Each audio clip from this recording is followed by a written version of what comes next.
Hello friend, good morning. मैं प्रेमचंद, मेरे YouTube channel शिक्षा सार पर आप सभी का स्वागत है। दोस्तों, आज हम लोग कुछ नए तथ्यों पर अध्ययन करेंगे। ब्लड से ही अगर हम लोग यहाँ पर देखें तो ब्लड प्लेटलेट्स जो है, इस पर हम लोग थोड़ा और आज डीप रूप से अध्ययन करेंगे। जैसा कि आपको याद होगा कि मैंने आपको पिछली क्लास में कुछ नए नए तथ्यों से क्या किया था, अवगत करवाया था, याद होगा आपको। वहाँ पर बी सेल्स भी आया था और वहाँ पर हम कह सकते हैं कि कुछ ऐसे तथ्य आए थे जो आप पहली बार ही उससे अवगत हुए थे। तो आज चलिए हम लोग प्लेटलेट्स के बारे में थोड़ा और क्या करते जान लेते हैं नए नए तथ्यों पर। तो आप हर चीज़ों को गौर से पढ़िए, ध्यानपूर्वक पढ़िए। जो भी समस्या हो आप हमसे क्या करते रहिए, Telegram, Instagram, Twitter, Facebook, YouTube, हर जगहों पर जाकर मुझे क्या करिए, फॉलो कर दीजिए। और जिससे कि फॉलो करने पर, और मान लीजिए कि यूट्यूब पर है तो सब्सक्राइब कर दीजिए, जिससे कि सबसे पहले मेरी नोटिफिकेशन सबसे पहले आप पर पहुँचे।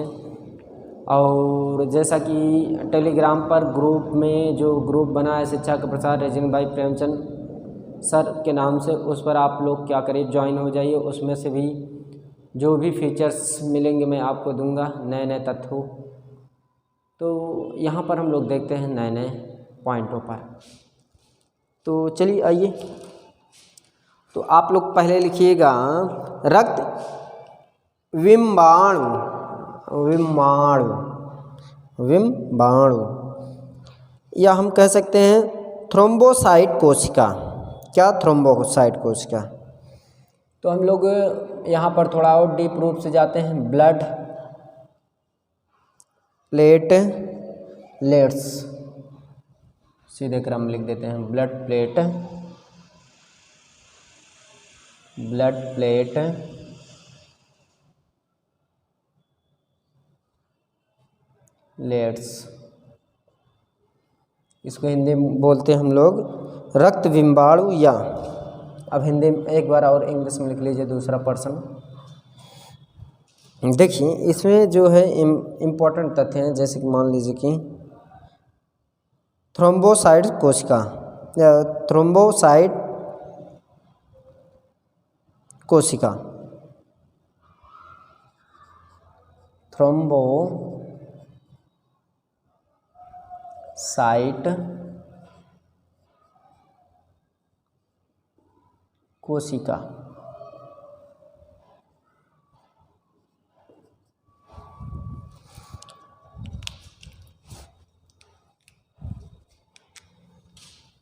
देखिए थ्रोम्बोसाइट जो कोशिकाएं, ये बहुत ही इम्पोर्टेंट हैं। क्या? बहुत ही इम्पोर्टेंट है। आप इसको थोड़ा ध्यानपूर्वक से पढ़िए। किसी ऐसे प्रश्न यदि आपसे छूट जाएंगे तो मेरे ख्याल से आपका पढ़ना उचित नहीं है। क्या? आपका पढ़ना उचित नहीं। चलिए हम लोग इसमें देखते हैं। अगर आपसे कहा जाए थ्रोम्बोसाइट जो है कोशिका, क्या इसमें कोशिकाएं पाई जाती हैं? तो आप कहिएगा सर नहीं, क्योंकि इसमें रियल में कोशिकाएं तो पाई जाती हैं, लेकिन कोशिकाएं जो इसमें होती हैं उनमें केंद्रक नहीं पाए जाते हैं।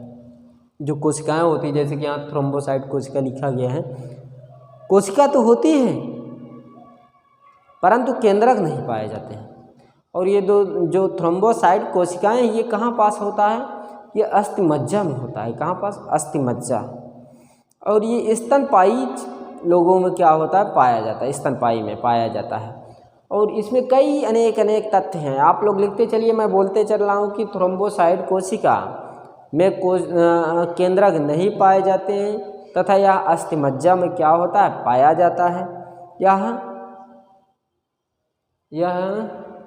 हम कह सकते हैं कि इसमें और क्या लिखना है, कोशिका नहीं पाई जाती, सॉरी केंद्रक नहीं पाया जाता, और यह अस्थिमज्जा में होता है, और ये स्थायी स्तनपायी में होता है।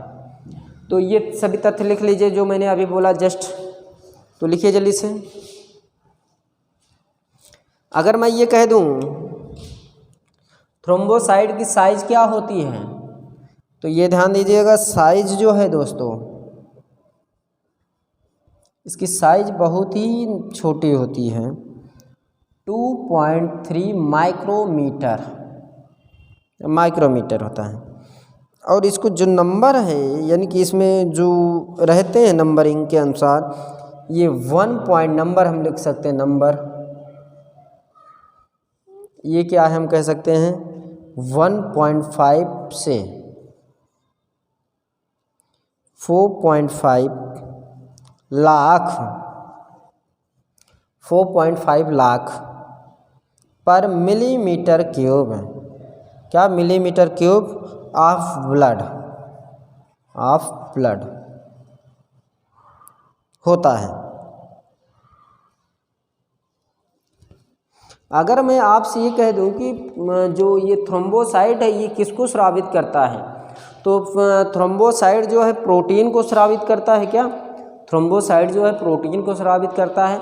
अगर मैं यहीं पर एक प्रश्न में पिछला पूछ लूँ, जैसा कि आप लोग अध्ययन किए होंगे पिछले क्लासों में स्टार्टिंग में, मैं आपको कहता हूँ कि आप बेटा भोजन करिए। क्या? भोजन करिए।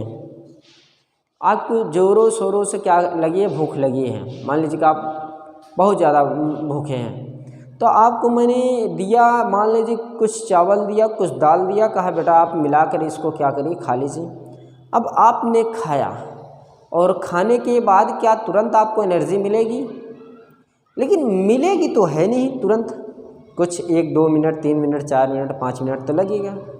लेकिन मन व दिल क्या होगा? शांत होगा कि मैंने क्या किया? भोजन कर लिया और मेरा पेट क्या हुआ? भर गया। क्या रीज़न होता होगा कि आप जानते होंगे कि इसका प्रोसेस कैसे होता है? जानते हैं? पढ़े होंगे तो जानते हैं, पिछली क्लास में पढ़ा चुका हूँ बायो में। तो क्या रीज़न होता होगा कि मैंने आपको भोजन दिया और वो कुछ लगभग 5 से 6 मिनट के अंदर आपके अंदर प्रोटीन का क्या हुआ? स्राव हुआ। और प्रोटीन को स्रावित करने वाले कौन हैं? थ्रोम्बोसाइट कोशिकाएं हैं। थ्रोम्बोसाइट कोशिकाओं के माध्यम से प्रोटीन का क्या होता है? स्राव होता है, मतलब बहता है एनर्जी। अगर मान लीजिए कि मैंने ये आपको कहा, देखिए मैंने कहा कि शुभम, क्या कहा? शुभम को मैंने दिया कि शुभम तुम 5 ग्राम क्या करो? 5 ग्राम न लीजिए। मान लीजिए मैंने कहा शुभम तुम 50 ग्राम चावल ले लो, पका हुआ, क्या पका हुआ ग्राम, और 50 ग्राम क्या करिए? दाल ले लीजिए। ये दाल है और ये क्या है? चावल है।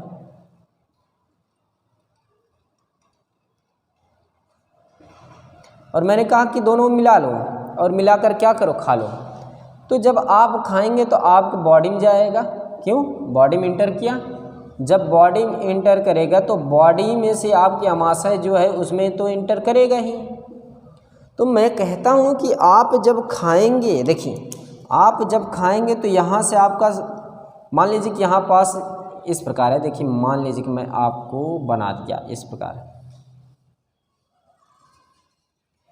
आपने खाया और आपके खाने के बाद ये पूरी आकृति मान लीजिए मैंने ऐसे छोटे में दर्शा दिया, और ये खाने के बाद ये आपके आंतों में जाएगा और आंतों में जाने के बाद किसके साथ अभिक्रिया करेगी? H2O।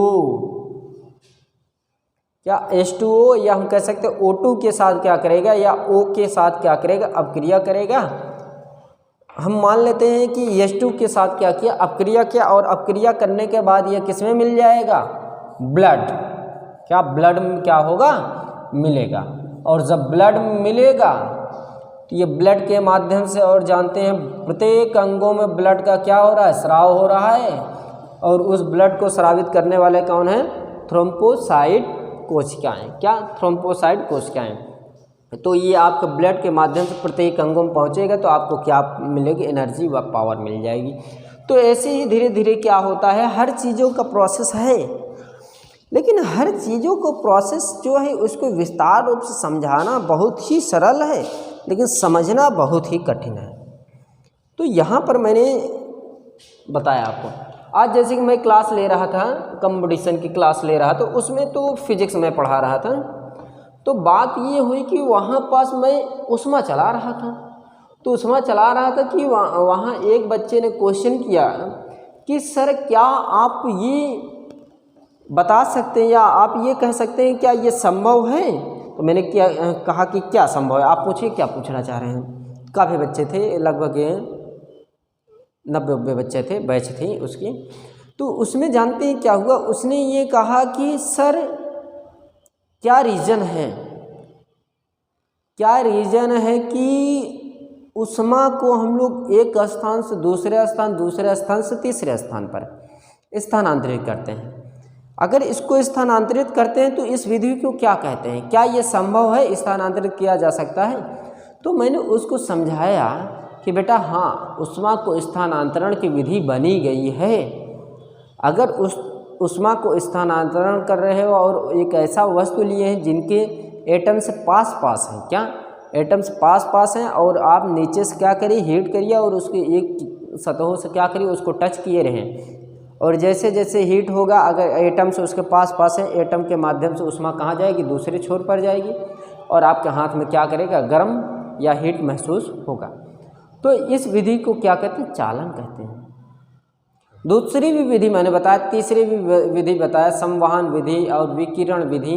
3 विधियाँ होती हैं, एक चालन होता है, एक संवहन होता है, एक विकिरण होती है। वो मैं आपको फिजिक्स क्लास में पढ़ा दूंगा, ओके। तो मैंने बताया कि बोला कि सर बहुत आप अच्छे तरीके से बता दिए, हम कि शांत रहना और मन को लगाकर पढ़ाई करना। मैं हर एक तथ्य को पढ़ाऊँगा, तुमको बोलने से पहले मैं बता दूँगा, तो आप निश्चिंत रहिए, मैं आपको बताऊँगा। तो इसको आप लोगों ने लिख लिया। अगर मैं यहीं पास एक प्रश्न पूछूं, thrombocyte,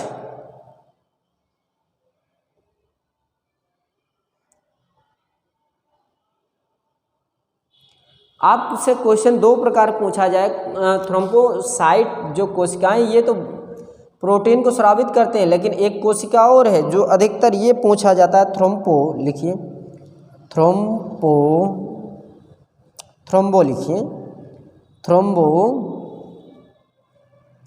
plastic, thromboplastic protein. Thromboplastic protein जो है ये आपका क्या करता है,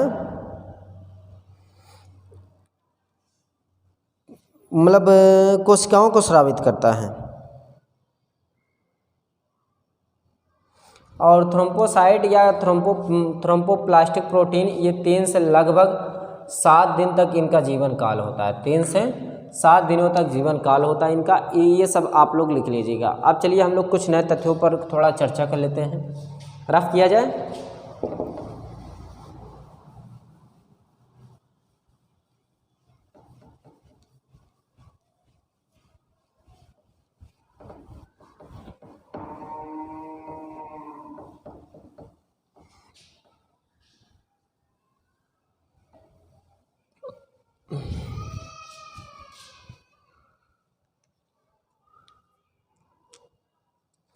हम अगर ब्लड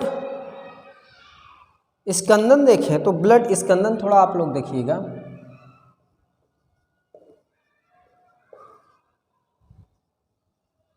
ब्लड क्लॉथिंग,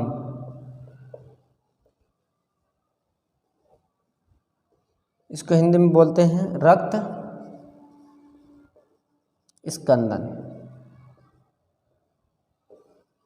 रक्त स्कंदन देखिए, रक्त स्कंदन में चाप की स्थिति होती है। क्या चाप की स्थिति होती है, किसकी, चाप की स्थिति होती है। जैसे देखिए, अगर मैंने कहा आपकी शरीर स्किन है, मान लीजिए कि क्या है, स्किन है, और आपकी स्किन पर कट लग जाए, क्या कट लग जाए, तो इससे क्या बहेगा, ब्लड निकलेगा। क्यों, ये ब्लड है। देखिए मैं बता रहा हूँ, आपकी स्किन है और स्किन पर क्या किया, कट लगा, और कट लगने से ब्लड क्या हुआ, बाहर निकला। और जब बाहर निकलेगा ब्लड, इसमें 2 सेल्स पाई जाएंगी। ये एक सेल्स एक प्रोटीन पाई जा रही है। पहला है आयरन सेल्स होगा, क्या, पहला आयरन सेल्स,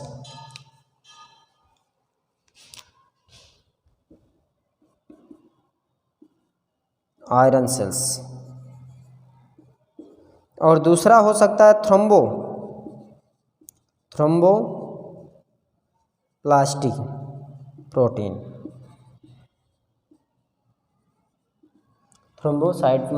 थ्रोम्बोप्लास्टिक प्रोटीन, ये तीन चीज़ें स्रावित होने लगी। जब स्रावित होने लगी तो इसमें तीन प्रक्रियाएं लागू होगी। क्या तीन प्रक्रियाएं लगी? तीन से भी अधिक, जैसे कि हम बताते हैं, इसको आप लोग ड्रा कर सकते हैं ऐसे। हाँ, ड्रा करें।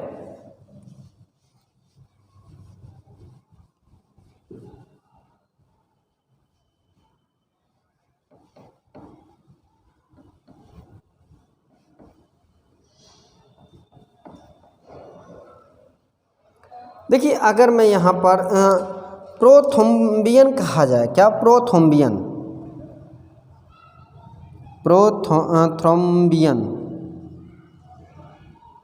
प्रोथ्रोम्बियन में जो स्थितियाँ होगी, इसमें सबसे थ्रोम्बियन का निर्माण होगा। क्या? थ्रोम्बियन। थ्रोम्बियन जो है दोस्तों, क्या? थ्रोम्बियन या थ्रोम्बिन, थ्रोम्बिन लिखिए, ज़्यादा बेटर है। थ्रोम्बिन में बहुत अनेक प्रकारें होती हैं। तो ये देखिए, प्रोथ्रोम्बिन से क्या बनता है? थ्रोम्बिन बनता है। फाइब्रिनोज से क्या बनता है? फाइब्रिन बनता है। ये सभी लिखते जाइए। फाइब्रिनोजिन, इससे क्या बनेगा? फाइब्रिन। अगर मैं यही कहूँ, फाइब्रिन बोलूँ प्लस ब्लड सेल्स बोला जाए, ब्लड सेल्स, तो इसको क्लॉट बोला जाए। क्या? क्लॉट। तो अगर मैं कहूँ प्रथम रुधिर स्कंदन का कारण क्या है, तो ये तथ्य इंपॉर्टेंट है। देखिए, अब मैं वो तथ्यों को डिस्कस करने जा रहा हूँ जो आपकी यूपीएससी, जीडी, एमटीएस प्रत्येक एग्जामों में पूछे गए हैं, लेकिन अधिकतर सिविल में पूछे गए प्रश्न हैं जो मैं बताने जा रहा हूँ। उसको आप देखिए, थोड़ा इसको आप लोग लिख लीजिएगा। ये कोई मतलब है नहीं इसका, मैं थोड़ा सा लिखवा दिया। मान लीजिए कि इस प्रकार यदि आप क्रिया बना के, या हम कह सकते हैं ये इक्वल टू लिख करके दिखा दिया, तो आप क्या करेंगे? ऐसे मिलेगा तो आप ऐसे कर देंगे। अगर मैं यहाँ पर कुछ इम्पोर्टेंट प्रश्न लिखूँ, जैसे कि क्या हो सकता है? पहला, प्रथम रुधिर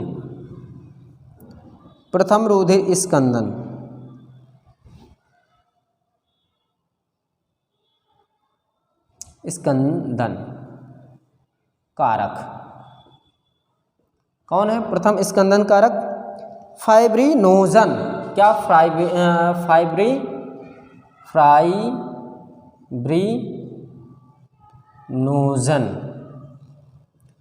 फाइब्रिनोजन। क्या? फाइब्रिनोजन। यहाँ छोटी ही रहेगा, फाइब्रिनोजन। ओके।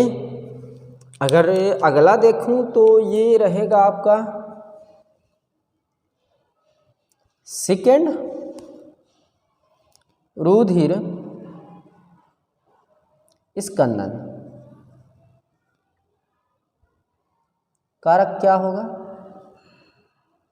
प्रोथ्रोम्बियन होगा। क्या?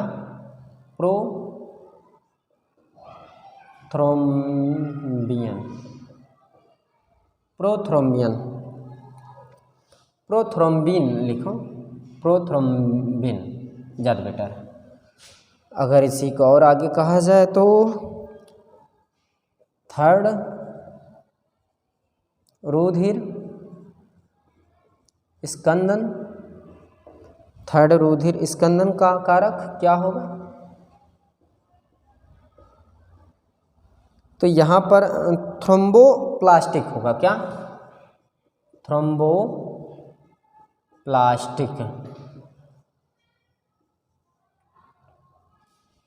प्लास्टिक। ओके। अगर यहीं पास मैं कहूँ थर्ड, तो हो गया, सेकेंड भी हो गया, फर्स्ट हो गया, सेकेंड, थर्ड, फोर्थ देखा जाए। अगर फोर्थ की अवस्थिति देखा जाए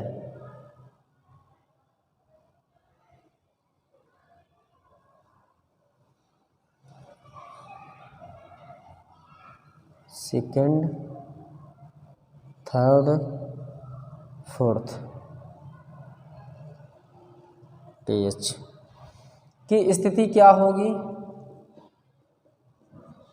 देखिए ये जो स्थिति होगी ये आपका कैल्शियम होगा, कैल्शियम। अगर ये फिफ्थ नंबर देखा जाए, फिफ्थ छोड़िए, फिफ्थ सिक्स्थ से 8 पकड़िए, 7 तक छोड़िए, 8 तक रुधिर, स्कंदन, कारक क्या होगा? क्रिस्मक या Christmas, Christmas factor, Christmas factor. ये 5 या 6 जो लिखे गए हैं इसको आप लोग क्या करिए, नोट करिए, किस लिए इम्पोर्टेंट है। और इसको लिखने के बाद आप लोग क्या करिएगा, इसमें से जो भी क्वेश्चन ना समझ में आए उसको आप लोग क्या कर सकते हैं, कमेंट कर सकते हैं। ओके, तो हम लोग समझने चल रहे हैं, या हम कहते हैं कि इसको इसके बाद जो है EDITA क्या है, इसको आने वाले क्लासों में समझे ज़्यादा बेटर है। ये तो एंडिंग पॉइंट है, तो ये आपका यहाँ पास क्या हुआ, एंड हुआ। इसके आगे हम लोग आने वाले क्लास, नेक्स्ट क्लास देखेंगे। नेक्स्ट क्लास में कुछ और नए प्रश्न लेकर के आएंगे, लेकिन बीच में देखिएगा कुछ क्लासें ऑफ मतलब कुछ क्लास ऑफ रहेंगी। और क्लास जो है ऑफ होने का मेन कारण क्या है, आपको जो मैथ के टीचर थे मिस्टर दीपक सर, उनकी मैरिज हो रही है, तो उसी में आधे ज़्यादा लोग अभी व्यस्त हैं, जितने भी अध्यापक हैं, इसीलिए मैं लाइव नहीं स्टार्ट कर पा रहा हूँ। अब कहेंगे सर ये क्या काम धाम करना पड़ता होगा, क्या कई लोग वर्कर होंगे? वर्कर तो हैं, लेकिन वो जो प्रोसेस है उसको थोड़ा देखभाल करना ज़्यादा ज़रूरी है। वो आप तो समझदार हैं, स्वयं आप समझदार हैं। तो आज की क्लास यहीं पर हम लोग क्या कर सकते, समाप्त करते हैं। यदि मेरी क्लास पसंद आ रही हो प्लीज़ इसको क्या करें, शेयर करिए अधिक से अधिक। Okay, thank you very much, धन्यवाद दोस्तों।